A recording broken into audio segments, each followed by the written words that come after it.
Thanks everyone for joining us. My name is Ciara Torres-Spelliscy, and I'm going to give you a preview of my forthcoming book, Corporatocracy. So one of the stories I have in this book is about a political party. And when this political party starts, it is broke and it is worried that it won't have any ability to field candidates. So what do you do if you're a political party and you have no money, especially in a context where there are no contribution limits and there's no transparency for money in politics? And this political party does what many political parties do. They decide that they are going to ask the richest people in their society for money. And so they hold a secret meeting. They invite the titans of industry over to the secret meeting along with the leaders of the political party. And the leader of the political party says some really problematic things, including that private enterprise cannot be maintained in the age of democracy. He also goes on to say, we must first gain complete power if we want to crush the other side completely. And very troublingly, he says, now we stand before the last election. If the election does not decide that we are in power, the decision must be brought about by other means. And so the titans of industry hear this anti-democratic spiel and they respond by giving millions in dark money. And suddenly our political party, which had been broke, is back in the black. And it was the last free election for over a decade. So some of the men who were involved in this included Alfred Krupp and Gustav Krupp. They were the leaders of the Krupp Corporation. Then there was Frederick Flick. He was the head of the Flick concern. And Karl Crouch. He was the head of IG Farben. Now, if you've never heard of IG Farben before, you might know it better by one of its surviving subsidiaries, which is Bayer. It was a chemical company. And at the time, IG Farben made everything from Bayer aspirin to Zyklon B, the gas that was used in the gas chambers. So if you haven't figured this out yet, this is a true story. And it's the story of the German Nazi political party in 1933. And the political leader who was saying all those problematic things was Adolf Hitler. And at the time, most Germans had no idea that these businesses were supporting this particular party. And that is the problem with dark money. No one on the outside knows what is going on. Now, because of their use of slave labor during World War II, these particular industrialists do get held to account at Nuremberg. So this is an image from the Krupp Tribunal. This is an image from the Farben Tribunal, and this is an image from the Flick Tribunal. Now, I realize all of that is nearly 100 years ago and thousands of miles away. So let's think about how we can apply some of those lessons to our own context. And I want to be clear that I'm not equating any American political party with the Nazis. However, I think there are lessons to be learned from that tale. And I'm looking at what happens when power and greed intersect. So let's look at our last election, which was the midterm in 2022. On your screen, you see a list of the largest political spenders in the midterm election. And I have a little asterisk next to the name Sam Bankman-Fried. And I have a little asterisk next to the number next to him, which is about 38 million. And the reason I have an asterisk there is I don't think that this number is accurate. And the reason I think it's not accurate is Sam Bankman-Fried was subsequently indicted. And in his indictment, he is charged with campaign finance crimes. And it's much clearer in his superseding indictment exactly what he's being accused of. The government accuses him of making $100 million of illegal corporate contributions. Those contributions are illegal because of a law called the Tillman Act from 1907, which is still in effect post Citizens United. And the Tillman Act says that corporations are not allowed to give any money directly to a federal candidate. Now, we could ask the question, why was Sam Bankman-Fried doing this? And only he knows for sure. His prosecutors surmised that he was doing this to curry political favor, and that he was also doing this to make sure that legislation that would benefit his firms was enacted by Congress. And before he was arrested, he was making the rounds on Capitol Hill with a piece of model legislation, which would have helped FTX and his other firm, Alameda. Now, how did Sam Bankman-Fried get away with this for so long?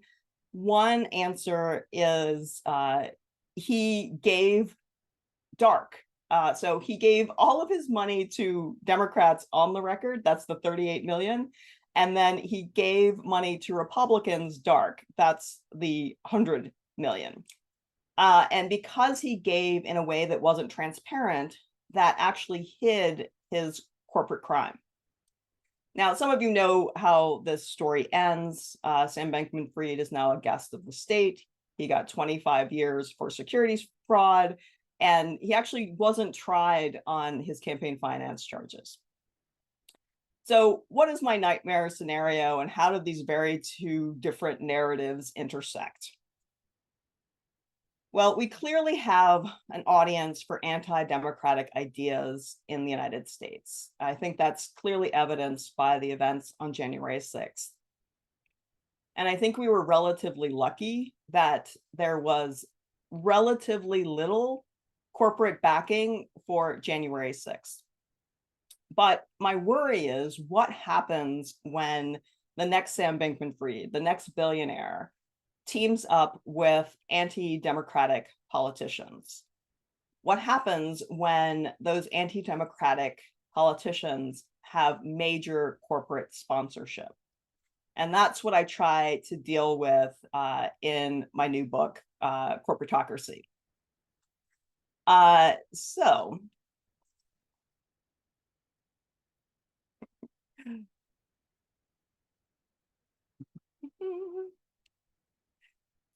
Another story I have in this book involves the man in blue here. So the man in blue is a man named Joe Low, and he was a businessman, and he liked to make friends with celebrities.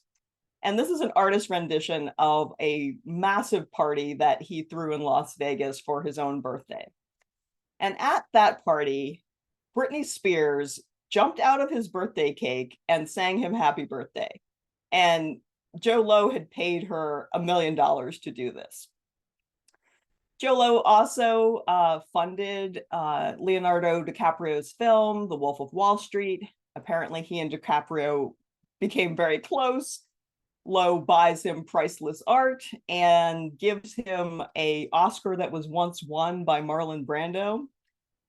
Now, so far, that just sounds like a story about a really profligate rich guy. Why is this a money and politics story? Well, let me explain. So to explain this part, we have to know who the Fugees are. So they are a rap group from about 20 years ago. And one of the members of the Fugees is a man named Pras Michel.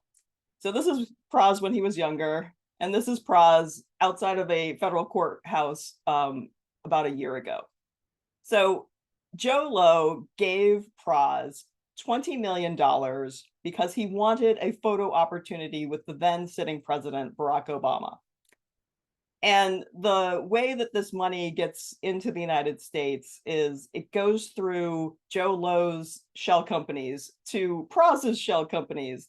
Then Pras gives it to some shell donors in the United States, and then the shell donors end up giving that money to pro-Obama PACs. And Joe Low does get his photo with the Obamas. Here's Joe Low with Barack and Michelle in front of the White House Christmas tree. Now, how did Joe Low have all of this money to throw around, his birthday party, to Britney Spears, and into the 2012 election? Well, allegedly, he is one of the biggest outlaws ever. He is alleged to have stolen between $4 billion and $5 billion from a Malaysian sovereign wealth fund. And that's where he got all of this money to spend in politics. So that money is sort of a crime on top of a crime on top of a crime. So it's illegal because the money was stolen. It's also illegal because Joe Low is a foreign national, and foreign nationals are not allowed to spend in American elections. Furthermore, the money got routed through corporate entities, so that violates the Tillman Act. And finally, you're not allowed to spend through straw donors in the United States, full stop. So that was another way that this money was illegal. Now, because of this behavior, Praz is now, he was convicted, and so he's facing serious jail time, though he has not been sentenced yet. And Joe Low is still at large. So let me turn to a different example from the book. This one comes from my home state of Florida in the 2020 election. So in 2020, Democratic voters received mailers that looked like this. And this has been called political blackface, because I'm going to show you one of the actual candidates in just a second. So it is not this attractive Black woman who ends up on a couple of these mailers. Justine is this white woman here. And yet what was sent out on her behalf was this image of this African-American. And it was part of a plot called the Ghost Candidate Scandal. And this was perpetrated by the GOP in Florida. And the whole point of this was to trick Democratic voters into splitting their vote between a independent candidate and the Democratic candidate so that the Republican would win. And in all three cases where a ghost candidate was run, the Republican did win. And if any of you are sort of frustrated with how slowly some of the Trump prosecutions have been going, in this case, there's a man named Frank Artillis who's accused of being one of the masterminds of this. And 4 years later, we are still waiting for his criminal trial. So far, that seems like it's just a tricking Florida voters story. Why is this a money in politics story? Well, let me explain. In this particular case, we have a whistleblower who exposed what would otherwise be dark money. And what this whistleblower has been doing is giving documents to the press. And so the press has been able to trace the original funding for this ghost candidate scheme. And what the press has figured out is that it came from an entity called Florida Power and Light, which is a huge utility here in Florida. And if you look up Florida Power and Light's spending, they've been spending in politics over the last 24 years. Though if you look in their spending for 2020, they almost look quaint and small. They give like $1,000 to a candidate here and $1,000 to a candidate there, which is perfectly legal under Florida law. And that sounds like they're a really small player. But I think once you get your hands on some of these documents from this whistleblower, including this one, this shows over $1 million being spent on the ghost candidate scheme. So this is allegedly what happened. Money flowed from Florida Power and Light to an entity called Matrix. That's where the whistleblower is located. Then the money went to an entity called Grow United, and then it went to various PACs, including the Our Florida PAC, and then the PAC with a very Orwellian name, the Truth PAC. And these PACs then put out the misleading flyers for voters. And one of the reasons that I care about Florida Power and Light is not only is it a large entity in and of itself, it is also a large entity that is a subsidiary of an even bigger entity called NextEra Energy, which is a publicly traded corporation. And NextEra Energy has also been spending over the last baker's dozen of years. And one of the reasons I get concerned about sharing a democracy with an entity as big as NextEra Energy, like depending on their stock price on a given day, they are worth over $100 billion, which I think makes them a very strange entity to have to share a democracy with. So let's turn now to the federal election in 2020. And here I want to focus on an entity called the Rule of Law Defense Fund. So it wasn't just President Trump who invited his followers to the Capitol on January 6th. There was also an invitation from the Rule of Law Defense Fund, which put out robocalls, which said, at 1 p.m., we will march to the Capitol building and call on Congress to stop this deal. We are hoping patriots like you will join us to continue the fight to protect the integrity of our elections. And the Rule of Law Defense Fund gets its money from the Republican Attorney General's Association, otherwise known as RAGA. And RAGA gets most of its money from Wall Street. And here I'm going to name some names. So in 2020, here are the top 10 corporate donors to RAGA. First is Pfizer, then Fresenius, then Anheuser-Busch InBev, Home Depot, CVS, AT&T, Walmart, Comcast, Altria, and Anthem. So all of these corporations were giving to RAGA, and then RAGA gives to the Rule of Law Defense Fund, which puts out the robocall for January 6th. Now, you could say, and I think this is fair, that those corporate donors probably could not have imagined that their money would be used in that way. And I think that is a fair thing to say. But I think it's also fair for us to ask, what have corporations done post January 6th? And here is that story. Now, my good friends over at Crew have been tracking this on a monthly basis. They have looked at what corporate PACs have given to Republicans who objected to Biden's lawful votes on January 6th. And they call this group the Sedition Caucus.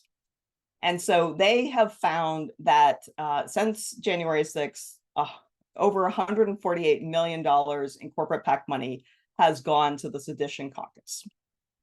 Now, right after January 6th, I'm talking like days after January 6th, several corporations actually came out and said that they would not fund the Sedition Caucus. And that included some of our RAGA funders, like AT&T, Home Depot, Comcast, Walmart, and Pfizer. The problem is they could not keep their promise.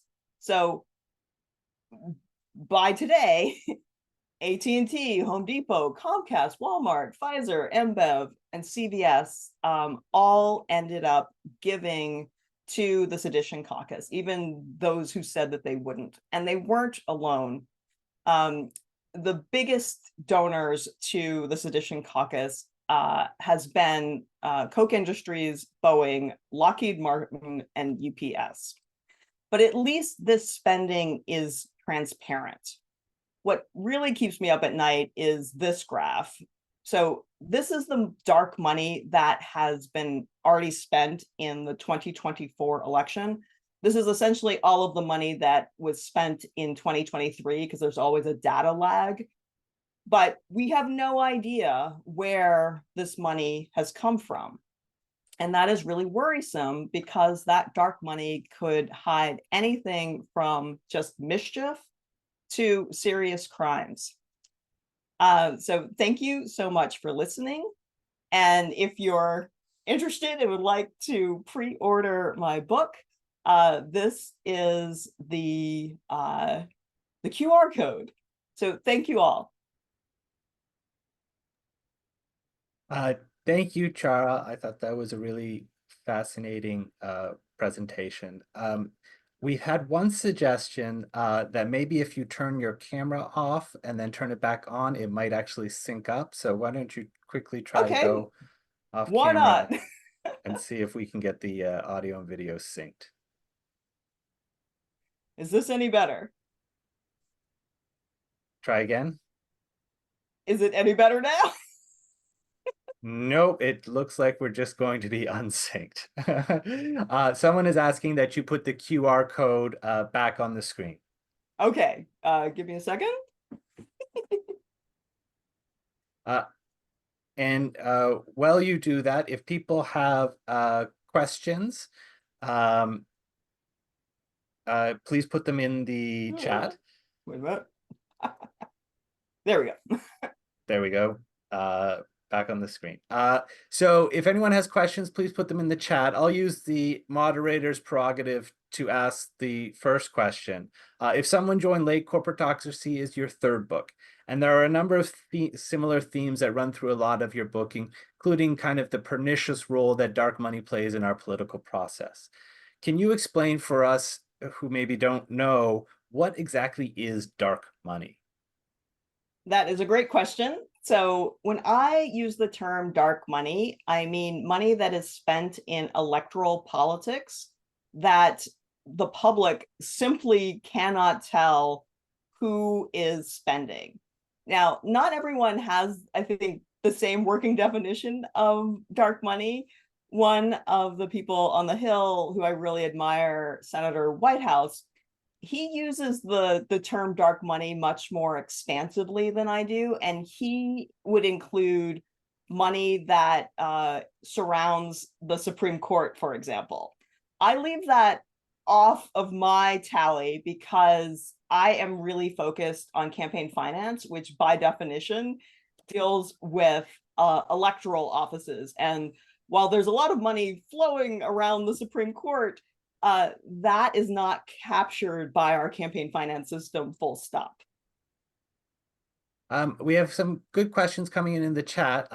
Catherine Henderson asks, besides open secrets, are there other options for insights into corporate political spending? Sure.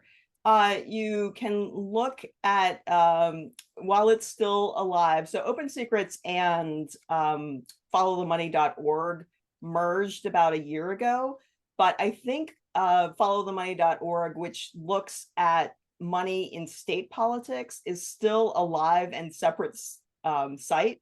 So if you're more interested in corporate money that's spent in your state elections, then I would go to followthemoney.org. And then if you're looking at the federal level, you can also look at the FEC's raw filings. Every now and then you find a gem in there. Maura Stevens asks, she thanks you for mentioning whistleblowers and wonders if you could talk a little bit more about the importance of whistleblowers and the crackdown and attacks on them through the corporate government systems. Yeah, so whistleblowing, depending on where you got your information, is a really, it takes a lot of bravery to do, because often you expose yourself to litigation, like say the person that you got this information from was your boss. Well, your company is not likely to take that kindly. And so whistleblowing usually comes with heavy consequences. And then if it's the government that you've stolen the information from, you can literally be prosecuted for stealing such information. Now, there's a difference between those who steal it and those who publish it. So if the stealer and the publisher are not the same person, and you can get it to the press has a First Amendment right to publish what a whistleblower has, the documents that they have. Okay, so we're almost at the end. I'm going to ask one more question. For everybody who submitted questions, they were all great. So thank you very much.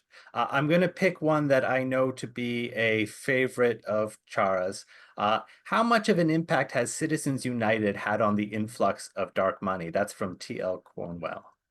Yes. Okay. So one of the great misperceptions is that Citizens United caused dark money. But if you actually read the Citizens United decision, it's 8-1 in favor of disclosure of money in politics.